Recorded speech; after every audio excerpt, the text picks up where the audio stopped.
this graph just shows how well this is targeted obstetric deaths in the UK. You can see a massive drop since we've introduced NTD in our clinical practices. And the transfusion laboratory has mainly by evaluating the fetal maternal hemorrhage when there's a sensitizing event, and that will allow us to guide dosage and administration of NTD. You want to give the right dose at the right time, and you also want to give it to the right patient. NTD is a human-derived blood product, and therefore it's of limited supply, so you want to give it to the right patients. As such, particularly when there's a sensitizing event, you want to accurately estimate the size of fetal maternal hemorrhage, as that will be guiding how much NTD you're giving to the patients. You'll be familiar with these different tests that we can use to calculate FNH size. Kleihauer and flow cytometry are ones that are mainly used in the UK, and flow cytometry is the gold standard, but unfortunately it can be quite expensive, so not all laboratories in the UK will be able to offer flow cytometry testing.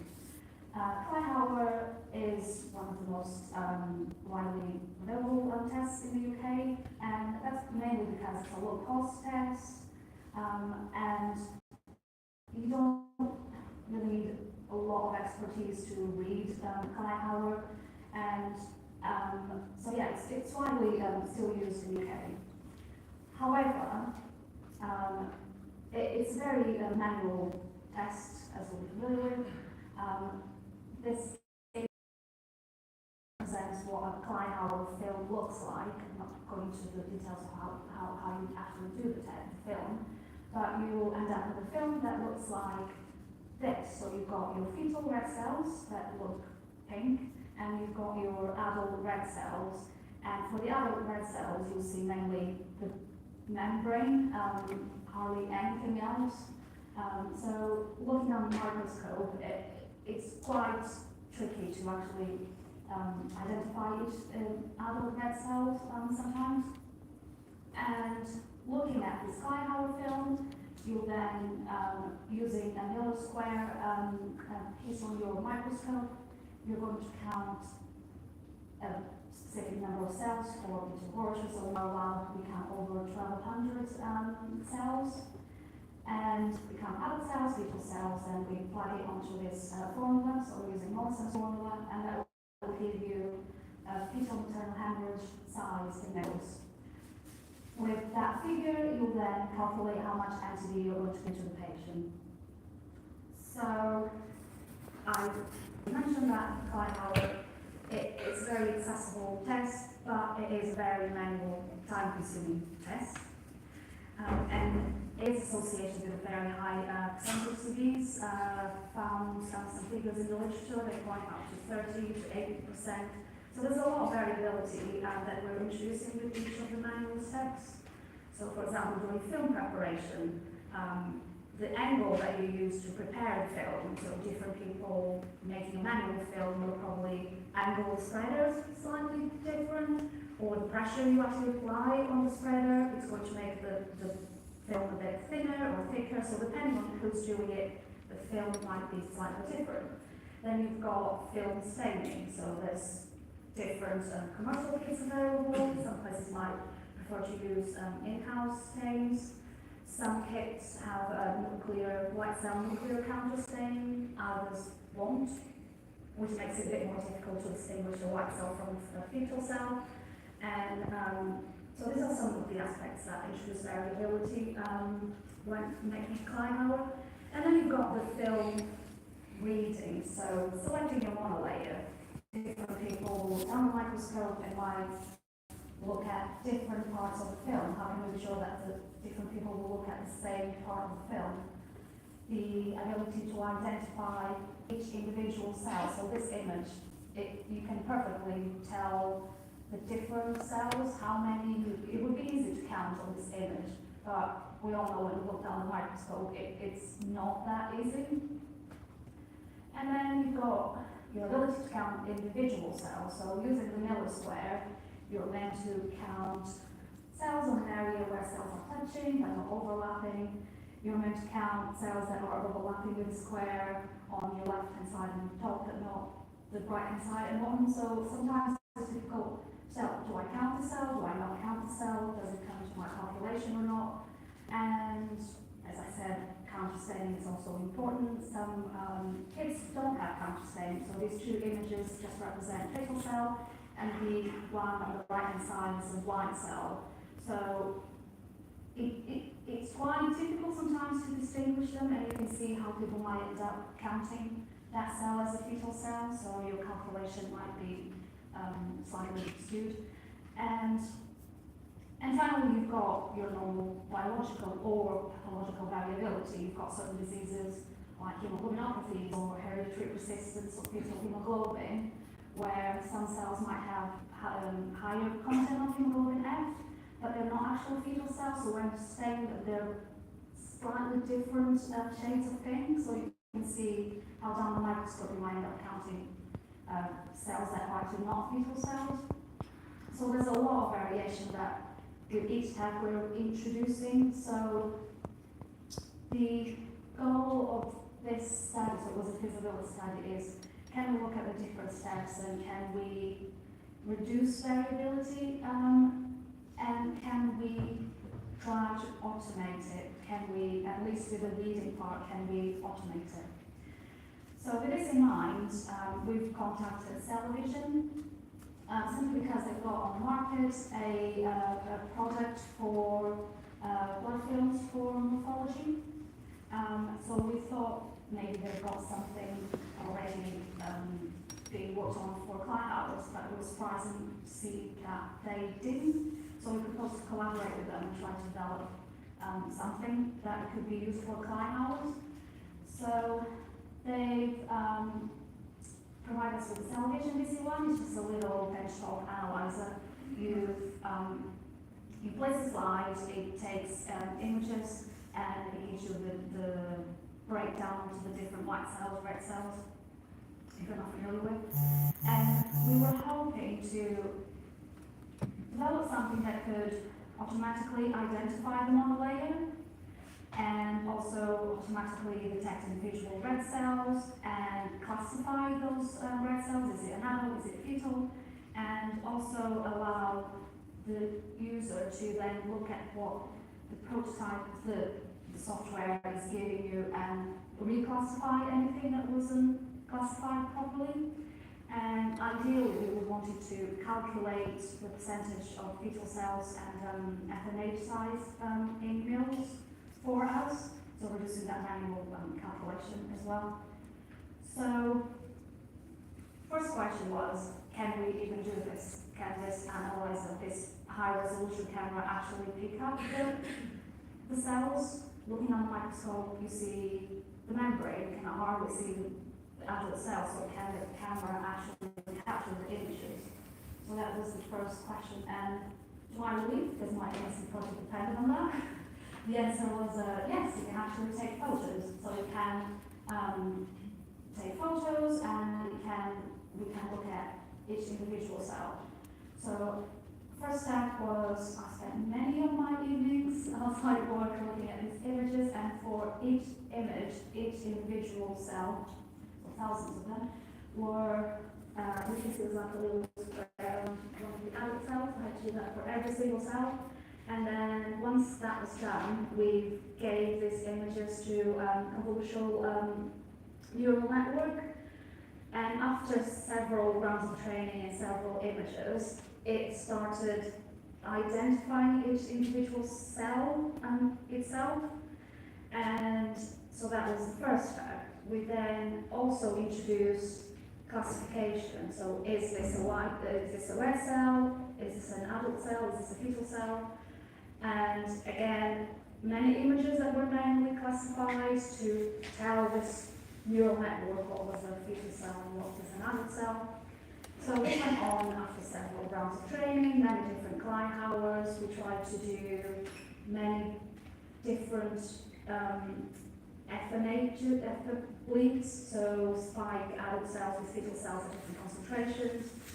And after many rounds of training, this is just an example of what the prototype was giving us. So this is an image that was classified by the neural network itself, so there was no manual intervention with this one. So you can see a square around each cell, and then for each fetal cell, it's got a square around that as well.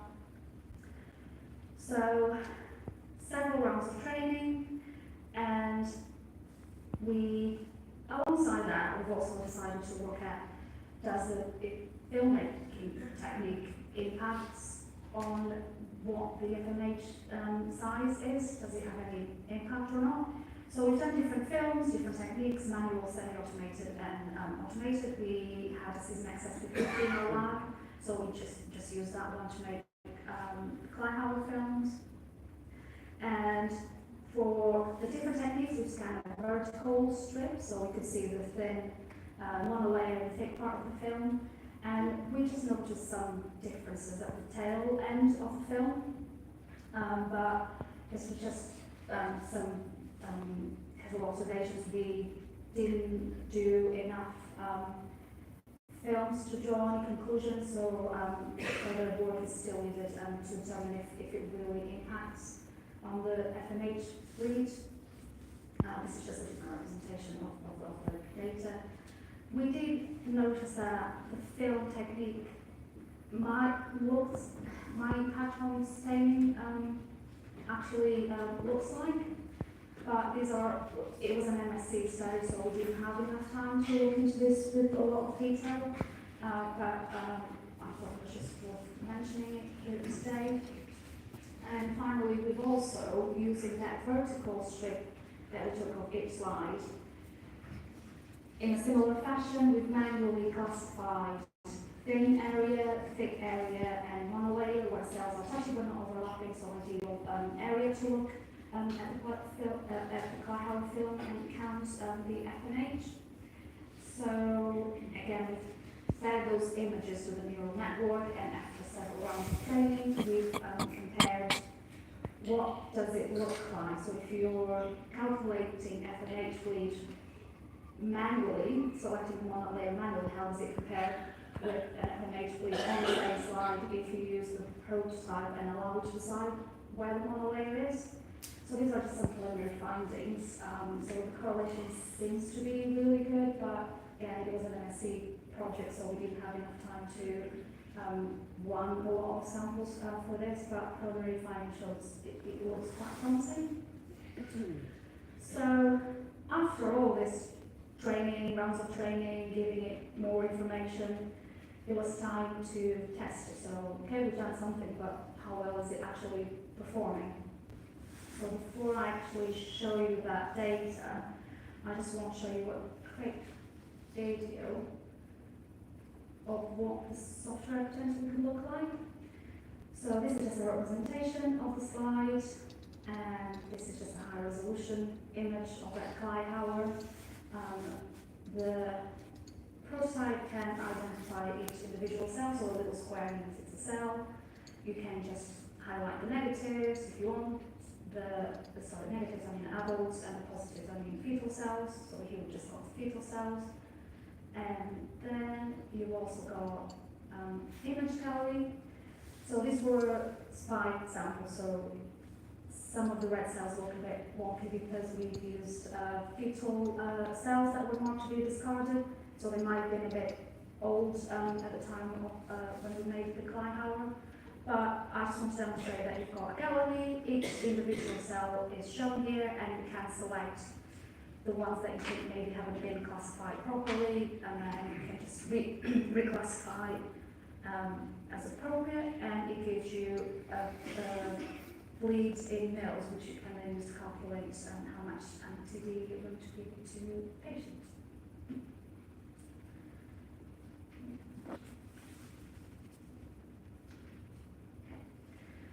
So how well is this prototype actually performing? We've done some precision studies, we've done method comparison as well. So for precision, we've done 3 different levels of FNH bleeds. So we've for each one of them, so we've just used adult fetal cells and we've spiked it with fetal cells at different concentrations, so 3 levels. For those, we've done a slide and we've run that same slide 5 times. Is it giving us the same result every single time? So if you look at the image on the left-hand side, so before user review, this is what prototype is actually giving us, or the raw data. So we've counted up to 100,000 cells. Can you imagine if you had to do this manually, how long this would take? Would anyone want to be counting 100,000 cells? No. So we've counted up to 100,000 cells, and we've looked at 20, 40, 60, 80,000 cells, and the percentage CVs for those. And it seems like up to 25%. So we've got a decrease in CVs, and then it kind of stabilizes. So we've got about, say, 8-9%. And if you remember back in my presentation, comparing with the literature for the manual method, you've got CVs 30, some authors can say 80%. So it looks like it seems to be performing quite well when you compare it with the manual method. So this is before user review, what the prototype is giving you, and then we've got after user review. So you go to the gallery, anything that might be misclassified, you can, and you get, as you would expect, slightly lower CVs. So what the prototype looks like and what the prototype could potentially be once you do more work on it, more training. So quite promising. We've also done method comparison. So we've spiked 30 adult samples with fetal cells at different concentrations.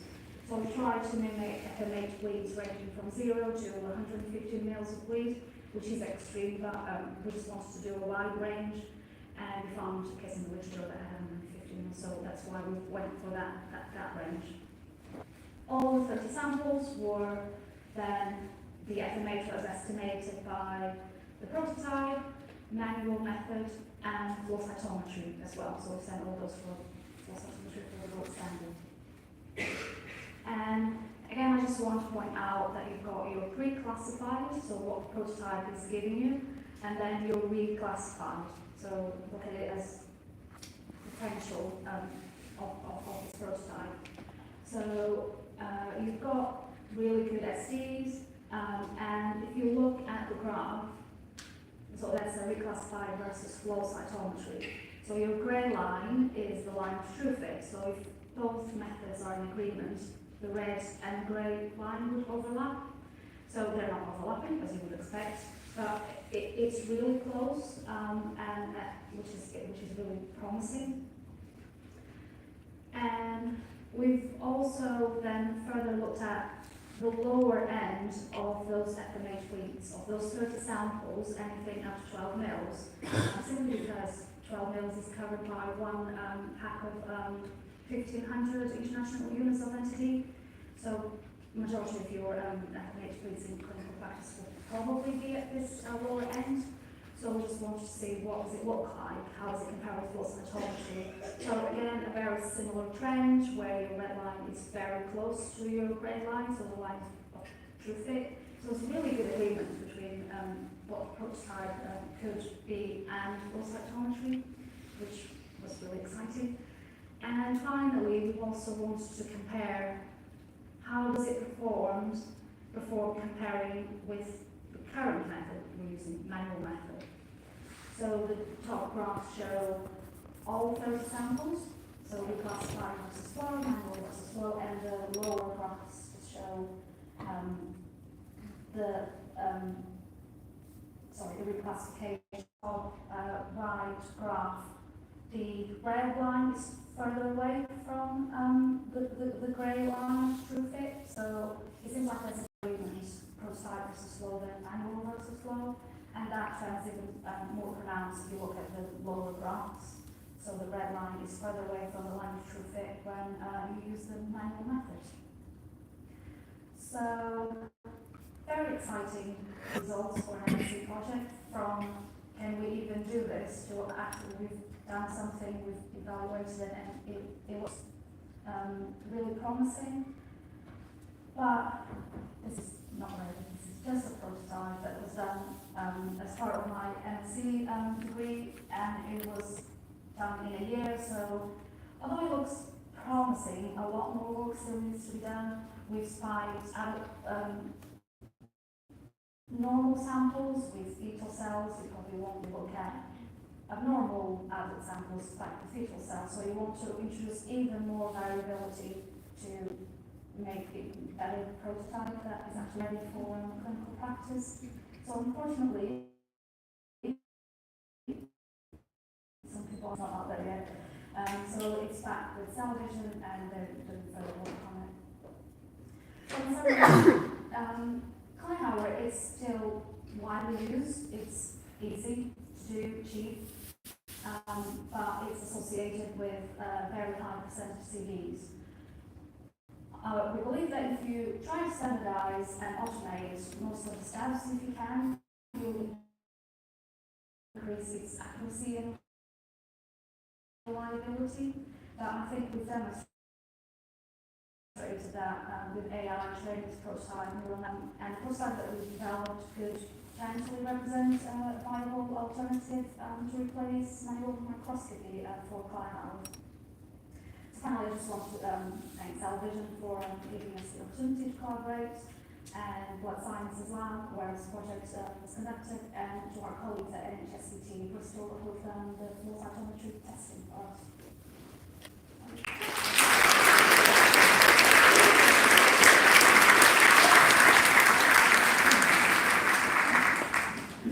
Thank you. Any questions?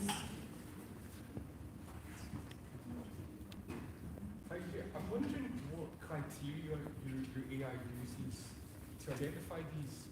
So it trains itself, but presumably does it measure circularity or colour or anything like that? My understanding is that all of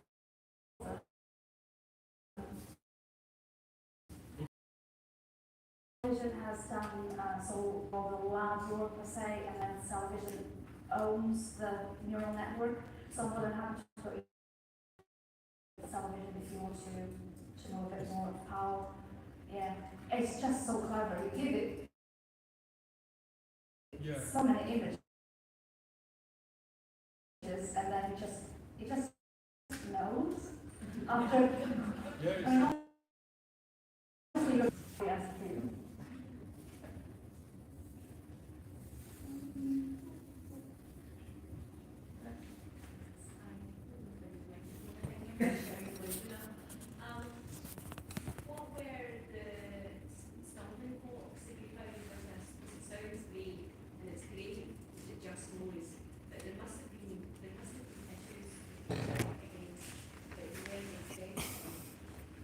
Oh, so many. So first of all, doing it on top of full-time job. So it's NHS, so no, it is at the moment. Finding appropriate samples. So when you're doing your method comparison, so if I'm spiking an adult with a fetal cell, because they don't want to be fully ABO incompatible, then that will cause automation and cause problem. So liaise with our hematology lab, get all that information, calculating how we're going to actually spike each cell to mimic that 0 to 150 mils. How much of fetal blood do you actually mix with adult blood to get that FMH bleed? That was a nightmare.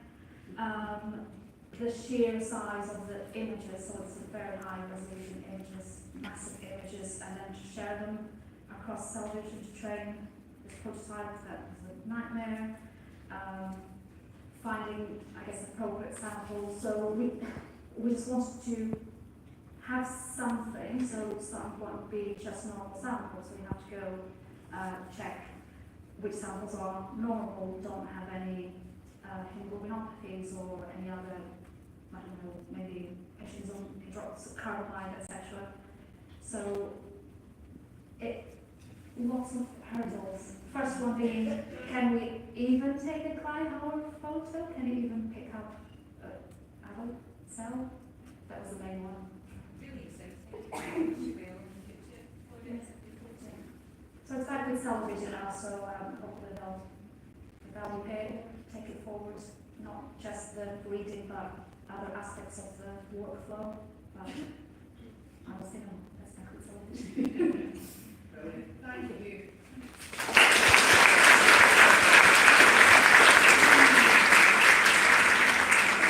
So our next speaker is Iris Garcia Martinez, who holds a PhD in genetics and currently works as a researcher of blood and tissues in Catalonia in Spain. And she's going to give us a presentation around data science and blood donation management.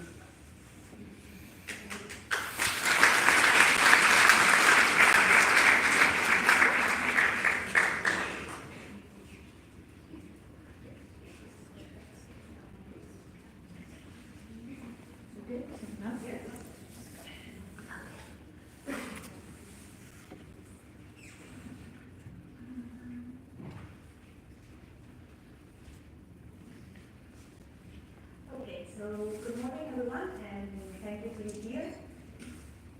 I have no conflicts of interest for this presentation, and that's what I'm going to show you today. First, I am going to talk a little bit about the blood and tissue bank of Catalonia, and then we are going to see how data science can contribute in its activities. Next, I am going to present you the BST Analytics Initiative and its three main lines of development: in donor profiling, calling for donors, and campaign plan. Some of these developments are already being validated or even fully deployed. And finally, to conclude, will the system take home messages? So let's start with the blood and tissue bank and the Spanish system. The structure of the donation and transfusion network in Spain comprises, comprises 17 regional services that are integrated in a unique single national public health system. And our operational model, it is based on a cohesive transfusion care for all citizens, residents and visitors in Spain, and is supported by voluntary and altruistic donors and non-remunerated donations. In Catalonia, the Blood and Tissue Bank is the public agency of the Department of Health, which is responsible for guaranteeing the donations and the proper use, the supply of donations and proper use of blood components to the population. Its logistic network consists of 12 centers located at Catalan's leading hospitals and more than 1,600 donation sites. Well, as you all may know, successfully addressing and coordinating all the tasks that ensure the fulfillment of a blood bank's mission, from promotion and collection through processing to storage and distribution, poses a critical challenge. And here is where data science offers us a powerful and disruptive solution. But what is data science? Well, it's an interdisciplinary field that allows the extraction of knowledge from data, using scientific methods, statistics and mathematics, artificial intelligence, such as techniques such as machine learning and deep learning, and computer science. And using these techniques, we can uncover hidden patterns, or for example, forecast trends, solve complex problems, and make data-driven decisions. So, however, the fundamental algorithms of these techniques were conceptually defined decades ago, but it is now that we are experiencing a widespread application. And this is because these techniques require massive amounts of data to be trained. So we need to be able to generate and collect this data, to store it, and to process it. And this can only become feasible since the exponential increase in computational power. So, taking advantage of this context of innovation in analytics and technology, the Blood and Tissue Bank has promoted the BST Analytics Initiative. This is a multidisciplinary team that involves professionals from multiple areas of the organization, from direction and management to marketing and communication, promotion of donation, data science, and IT. And which has come also with the support of specialized consultancies, experts in digital transformation. The goal of these initiatives is precisely to develop and apply these kind of strategies to efficiently analyze the huge amount of data that derives from BST activities in order to obtain key insights into the donation process that can guide our strategic decisions aimed at optimizing our set of processes. Currently, we are working on three main lines of development, which are the profiling of donors in Catalonia, the optimization of the code for donation, and the improvement of the planning of donation campaigns. Now I will elaborate a little bit on each one of these. So let's start with donors. Here we've made an insightful characterization of donors in space, in time, and space. The first thing we did was to distribute donors into different categories or states based on their donation patterns, and then identify the transitions between these states. Briefly, as you can see, donors are born with their first donation, and then they can become usual if they donate at least once a year. Donors can also fall into withdrawn if it's been more than 12 months without a donation, or even become inactive if it's been more than 24, or being stopped or retired if it's been more than 3 years. However, they can be reactivated if they have a donation within this period of time. Well, the goal in this line is to study the life cycle of donors and to use machine learning to build prediction models that can anticipate their future behavior. And this enables us to identify which kind of communication strategies we can apply to retain or even regain donors. Because we can, for example, identify or predict which donors are going to drop out, and then act. Even more, by uncovering the triggering factors of these transitions, we can define targeted strategies and apply this kind of analysis, which are causality analysis, which use deep learning to infer the outcome of an action. That way, we will be able to assess the effectiveness of our communication strategies before they are implemented. For this analysis, we have been using donors' biographic and socioeconomic data, and also several attributes related to the BST communication and the transitions.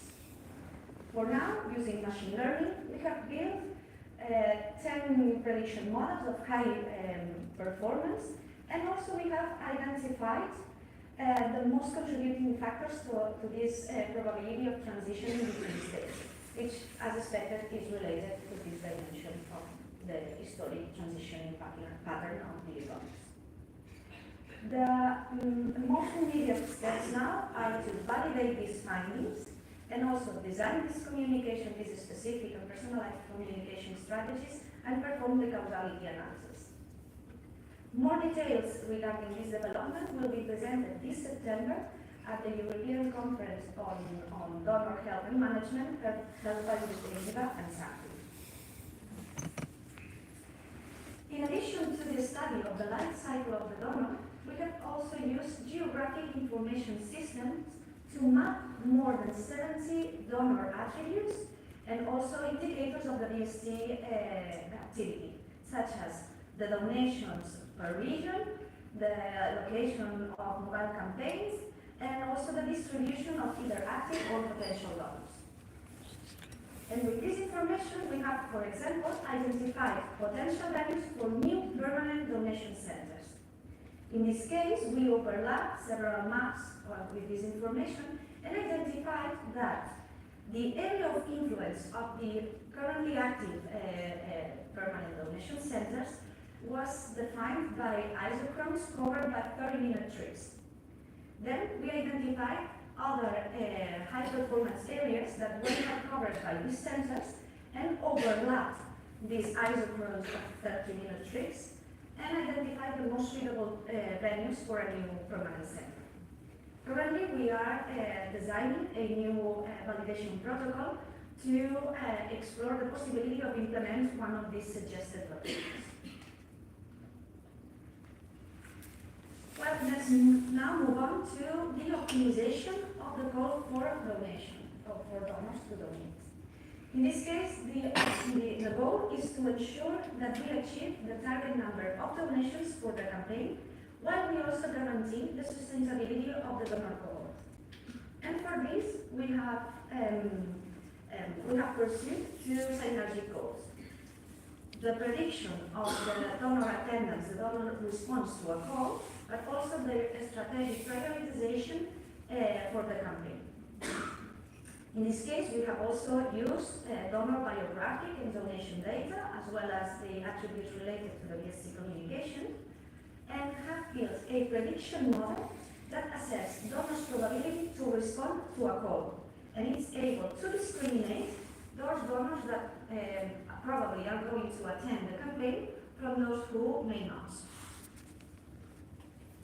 In addition, we have used the categorization of donors to strategically prioritize these donors in such a way that we promote advantageous transitions, and gradually we increase the proportion of recovered and ultimately usual donors in the cohort. These solutions have been integrated into a single selection algorithm that returns the best combination of donors to call for a campaign. First, we identify all potential donors from the area of influence of a campaign, and then these donors are filtered based on different eligibility and communication criteria. Next, donors are prioritized based on the probability of attendance given by the prediction model and the time since their last donation. At this point, and based on the state distribution observed in the area of influence, a specific percentage of each state is selected. A percentage of donors from each category is selected, increasing in a sustainable way the proportion of target states, such as usual or recovered donors. While we also guarantee, we have to always guarantee that we achieve the target number of donations for this campaign. Well, since October 2024, this system has been applied successfully in 59 mobile campaigns of 4 regions of Catalonia, and since the beginning of 2025, it's been progressively deployed in Lleida and also in Girona and Tarragona. Throughout the present year, we plan to extend its use to Barcelona and achieve the full deployment in all of Catalonia by 2026. For now, the system is showing promising results. Here you are seeing the proportion of donors that attended the call in all mobile campaigns performed between 2022 and April 2025. In red, you are going to see the performance of the standard method, and in green, the machine learning-based strategy. So after some adjustments, we see that there is a potential increase in donor attendance with the new method. However, we strongly believe that we need to, in order to extract robust conclusions, we need to follow this, continue monitoring this development and have full data for the whole year. Because for now we only have half. More details in this development are going to be presented in a few days in the regional ISDT conference. And also, given our promising results, we are extending the application of this system to all 12 permanent centers of donation in Catalonia. Well, let's finally move on to campaign planning.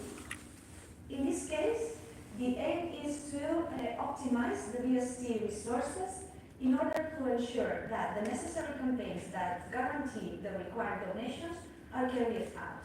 And for this, we have used linear programming in this case, and have generated an efficient annual planning that reduces the costs, minimizes the cost, while always ensures that we achieve the target number of donations, our objectives in donations, and takes into account the available resources, the specific performance of each donation campaign, and several particularities of the calendar. Currently, we are validating a pilot of this system for the campaign planning of this summer in Barcelona. And finally, I would like to comment on the importance of having the right tools to monitor and analyze all these developments and support decision making. In this sense, we have been developing in parallel several Power BI dashboards that allow BST users to visualize clear data and to extract insightful information. Because only by having real-time data access, users are empowered to, for example, detect trends or patterns, to identify anomalies, and ultimately to make data-driven decisions faster and with greater confidence. And this leads us to the conclusions of this work. So, first, we strongly support that, given our results, data science is a powerful strategy to optimize the processes that configure the donation ecosystem. However, to progress, to move forward to production deployment, it's essential that we go beyond the theoretical field and we validate these developments in real scenarios, that we test them against the complexity of actual environments. We also believe that having real-time data access is through, for example, intuitive visuals and performance indexes is imperative for conducting a responsible monitoring of these developments and improve the decision-making process. Also, based on our experience, in order to achieve all these goals and successfully implement this type of strategies, it is imperative that we engage multidisciplinary teams and we join efforts, because we need to identify the needs, we need to design the algorithms, but also to define their strategic application. So to conclude, we believe that developing and applying all these strategies and making them available to decision-making users at the BSC is allowing the organization to respond more effectively to fluctuations in donations, to changes in the donor cohort, and ultimately it is contributing to the achievement of its mission. And now, just before closing, I would like to express my deepest gratitude to my colleagues at the Blood and Tissue Bank, as well as to our collaborators in handling data systems, as this was a huge teamwork, and also to the organizers of this conference for giving me the opportunity of being here with you today. And of course, to you all, that after the fire alarm, after the party, you are here. So thank you very much.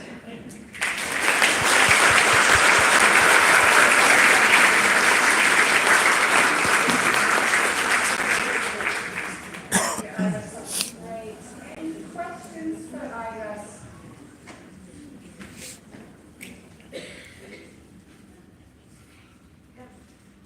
You might be able to give me, how far in advance do you organise your campaigns? How far in advance in the future do you organise your campaigns for blood donation? I can hear, I'm sorry.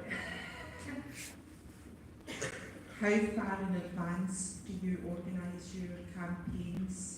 How you Or How far? Okay, like 6 months, more or less. We have like a whole, this is the standard method that we are changing. The standard method more or less is 1 year before. We have like a planning of the whole next year that emulates the past year. Then we have like our revisions at 6 months, and then with 5 weeks of anticipation, we revise the planning of every week, and we close these weeks, and then everything goes as planned. But with the new system, we would be able to plan this year, the following year, and it's dynamic, so you can have changes, you can see that the tendency is going up, down, that you need O, that you whatever, and this system can digest all this information and take another planning. You can set some campaigns fixed, because you know that this campaign is that day and you can change, I don't know, the local where you are going to then, you know where you are going to do it. Or is a festivity of a town and you know that this is going to recruit a lot of donors. And then all the others, they can move this with the anticipation unit.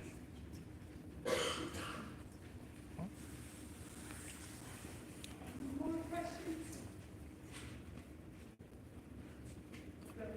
Thank you. That's a good presentation. Very good presentation.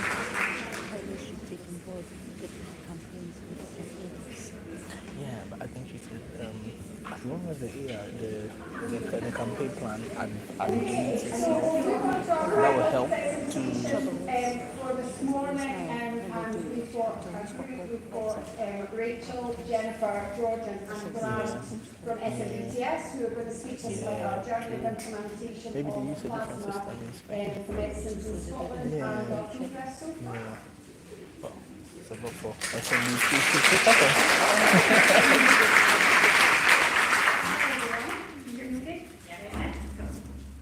So yeah, as David said, I'm here with Jordan, Jane and Grant to talk to you today about the plasma-based programme in Scotland. So for those that were here yesterday, as Nicole said, Mark's presentation should have been the spoilers, but for those that weren't here yesterday, the Plasma for Medicine programme went live last April. And what this means now is that Scotland is collecting plasma to be manufactured into the plasma-derived medicinal products, intravenous immunoglobulin and albumin. So immunoglobulin is a product used to replace low levels of antibodies, and it can be used to treat over 50 different diseases and disorders. And albumin is used as a replacement fluid in a variety of different medical procedures. But why do we need this programme now?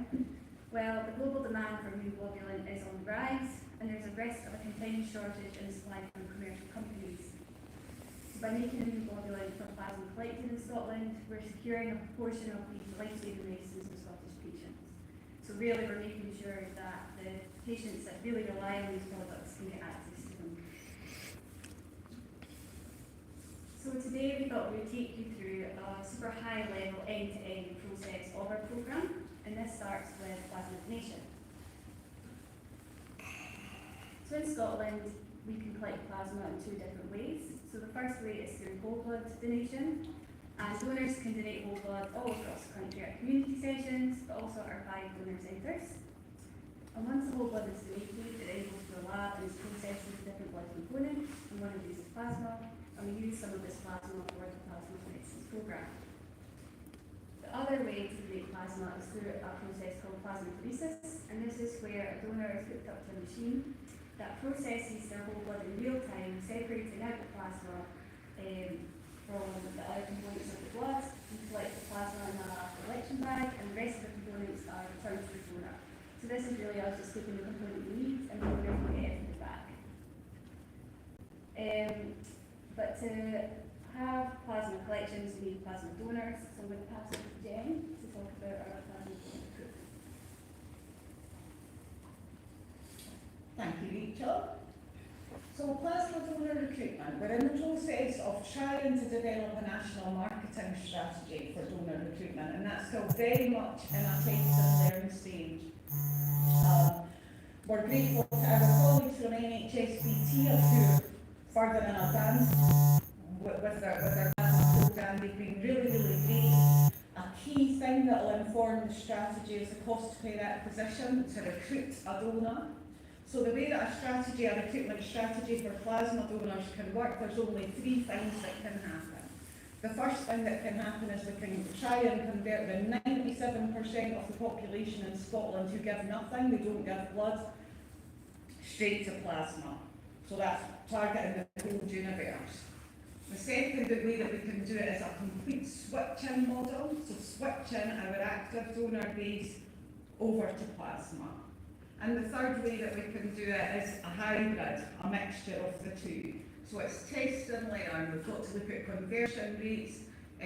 Colleagues in NHSBT have shared their cost per acquisition.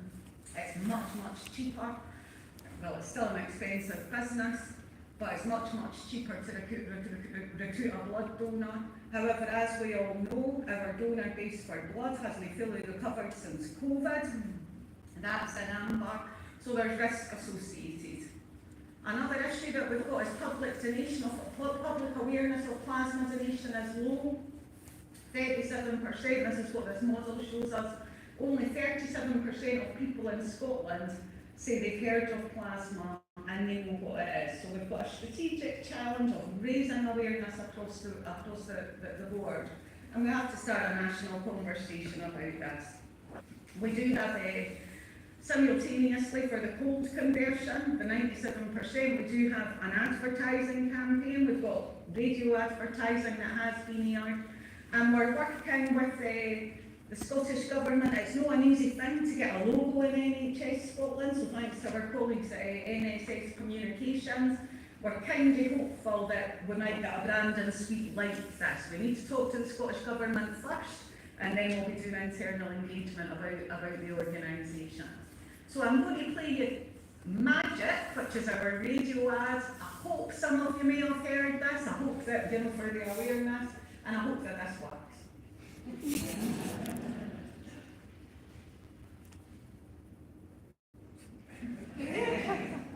Magic. Feels magic to help people, right? And the plasma in your blood, that's some real magic right there. It can be made into medicines that can help people all over Scotland. People with weak immune systems, newborn babies, people with cancer, people like your friends and family, people just like you. By donating plasma, you can change and save lives. Nothing more magic than that. Find out more at scotblood.co.uk. So, I'm proud to hand over to the magic Grant, who's going to tell you all about the amazing switching that's going on inside. Thanks for that, Jen. So, as was mentioned previously, the Plasma for Medicine programme officially went live in April of 2024. However, the work in terms of the recruitment for the programme really started in the preceding months before that, where naturally we set out to identify and recruit donors from our whole blood sessions who we felt would be suitable candidates for plasma donation. But from that initial first wave of recruitment last year, we managed to convert over 300 donors from whole blood to plasma donation, which was a tremendous success for the beginning of the BFM programme, as it meant that we essentially doubled our plasma donor base in a relatively short space of time. So who are these donors that we're looking to recruit for plasma for medicines? Well, ideally, we're looking for donors that can commit to donate at one of our 5 collection centres, so that's Aberdeen, Dundee, Glasgow, Edinburgh and Inverness. And we're also looking for donors to donate between 4 to 6 times a year, so it's quite a big commitment and we do appreciate the efforts that our donors make to honour that. As well as this, we require donors to have their veins assessed and checked by a member of the apheresis team, who will also check that the donors weigh 60 kilograms are fit, healthy and suitable for plasma donation. Lastly, any blood group can donate plasma, but we will advise donors about whether their blood group could be put to best use. So for some donation panels, there's particular blood groups which are more in demand than others. So to give you an example, A negative, that's our blood group in high priority for both whole blood and platelet donation. So we might have a scenario where a donor might come forward and say, hi, I was listening to one of your plasma radio campaigns the other day and I'm really interested in becoming a plasma donor. Can you help me? In that situation, we say, great, that's fantastic. We'd love to welcome you to plasma donation. However, we do notice that your blood group is A negative, and I know you've expressed an interest in giving plasma, but would you consider potentially giving platelets instead? Because as you're A negative, your blood group would be really good in this donation panel, and this is why. Now, ultimately, the choice of what blood group, or rather what blood panel a donor wants to get, that's their decision. Their donation is their gift to give us, and we need to respect that, but it's our obligation to ensure that donors have all the relevant information prior to them making that choice. Now, all that hard work in terms of recruiting donors for plasma over the last 12 months has led to a dramatic increase in our plasma donor base. So this chart here, it details how many plasma donors we have nationally, and it also breaks down how many plasma donors we have at each of the 5 collection sites. So at the moment, in Scotland, we have around 1,000 plasma donors, and by April 2026, we aim to recruit another 800 donors to the panel. In order to achieve that target, each of the 5 sites has their own individual targets about how many plasma donors they need to recruit in order for us to reach that figure of 800 donors. And to put it into perspective for everyone here about just how much plasma collection has grown in Scotland, prior to us launching the PFN last year, nationally we had about 300 plasma donors, give or take, and we only collected around, well, we only offered less than 50 appointments across a given week here in Scotland. Fast forward 12 months later, our plasma donor base has increased by over 700 donors, and currently in Scotland we offer just over 200 plasma appointments on a weekly basis. That just puts into perspective the scale and the pace of the growth that's happened over the last 12 months. And as we look forward beyond April 2026, those targets are only going to increase, and with that we'll need to increase our plasma donor base to meet those increasing targets. Now, while we are looking to recruit those 800 donors as quickly as possible and meet our targets, we do need to be mindful and manage the pace at which we're building the plasma panel. So as I mentioned to you earlier, we're ideally looking for our donors to make between 4 to 6 plasma donations a year.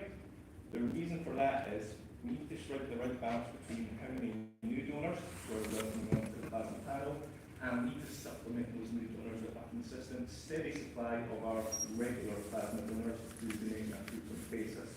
So what that means is, roughly speaking, we're looking for somewhere between 10 to 12% of our plasma appointments over the course of a month to be filled with new donors. If we do that, then of course we meet a target of recruiting 800 donors in 20 at a time. Now this little chart here, it details nationally how many donors we have making plasma donations in their frequency. So the area highlighted in green, this is our donors who are making currently 4 to 6 donations a year, and the area in yellow, it highlights how many donors we've got making 1 to 3 donations. This chart is really positive for the first 12 months of the PFM, because it shows nationally we already have a significant amount of donors that are already making that commitment of making 4 to 6 donations. What we want to see happen over the course of the next 12 months is we want to see these donors in the highlighted yellow area. We want to see them transition and move over into this green area to make more donations with us. As those donors make that transition, we in turn need to replace those donors by recruiting more donors onto the plasma panel, where that be recruiting at our whole blood sessions or also recruiting